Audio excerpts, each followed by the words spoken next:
New or Renewed Covenant, Part 2.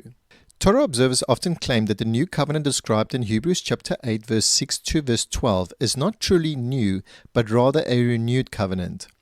However, the author of Hebrews makes it clear that Jesus is the minister of a better covenant, established on better promises. If the first covenant had been faultless, there would have been no need to a second covenant. This new covenant which God will establish with the house of Israel and Judah will not be like the covenant made when He led them out of Egypt. In this new covenant, God promises to write His laws into their minds and inscribe them on their hearts. He will be their God and they will be His people.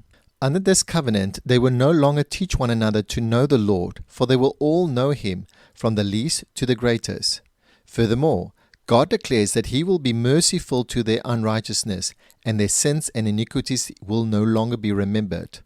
The author of Hebrews concludes in verse 13 that by establishing the new covenant, God has made the first covenant obsolete. What is obsolete and aging is ready to disappear.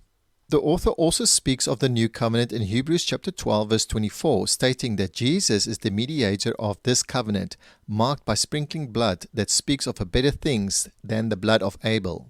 An interesting point is to note that the use of two different Greek words for new in these passages. In Hebrews chapter 12, the word neos is used, which refers to something recent. However, in Hebrews chapter 8, the word kainos is used, which signifies something fresh. This distinction is illustrated in Mark chapter 2, verse 22, where Jesus uses a parable about new wine and wineskins. No one puts new, neos, or recent wine into old wineskins. Otherwise, the new wine will burst the wineskins, the wine will be spilt, and the wineskins ruined. Instead, new, kainos, fresh, wine must be put into new, kainos, fresh wineskins.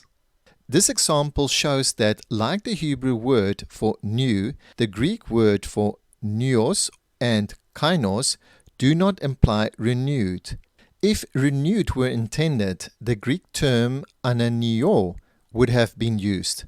This distinction is evident in Ephesians chapter 4, verse 23 to verse 24, where Paul writes, "Be renewed, ananio, in the spirit of your mind, and put on the new kainos, man, which is created after God in righteousness and true holiness."